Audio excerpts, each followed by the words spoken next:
আজি দুপৰীয়া লাফা শাক বইল কৰিম। এইফালে ইয়া পানী উতলাই ল'লোঁ, তাতে নহৰু জলকীয়া দুটা আলু কাটি দিছোঁ, অলপমান বেছিকৈ অলপ বইল হ'ব দিছোঁ, অলপমান আলুটো বইল কৰি দিছোঁ। এইফালে ফুলকবি ভাজি বনাম, পিঁয়াজ জলকীয়া আজি চবতে জ্বলা, পিঁয়াজ কাটি দিছোঁ।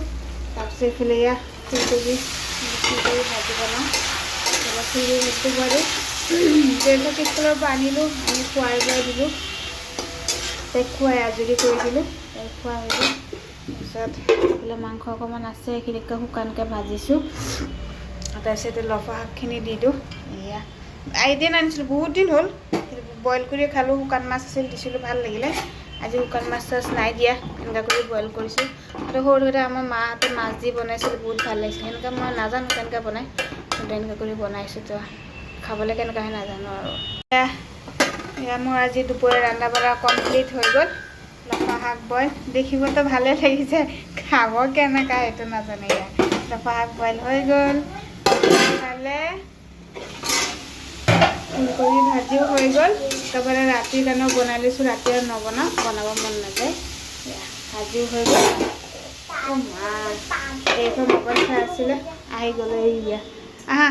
মই কালি বজাৰৰ পৰা বগৰী লৈ আহিছিলোঁ, পিছত খাম দেই, ব'লা লোৱা মোবাইলটো লোৱা।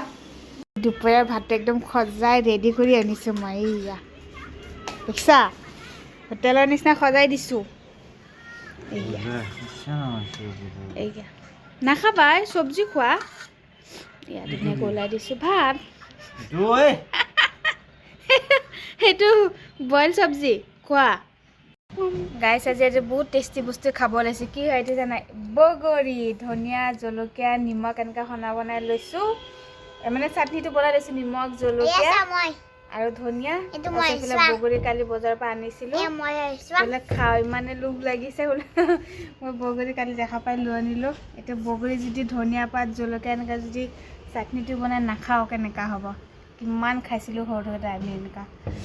আৰু এইটো জেৰিফা বদমাচি কৰি আছে, মই খিৰিকীৰ ওচৰত বহি পেলাই খাওঁ। মই জেৰিফা অকলে, আৰুতো কোনো মানুহ নাই ইয়াতে, আমি দুটাই বোলো খাওঁ বগৰী, বহুত ভাল লাগে। এইটো বগৰী ছিজন, আৰু কেইদিনমান পিছত চাগে গুচিয়ে যাব। বজাৰত 40 টকা কেজি, গাঁৱত আমি গছৰ পৰা এনেই পাৰি খাওঁ, এটা কিনি খাব লাগে।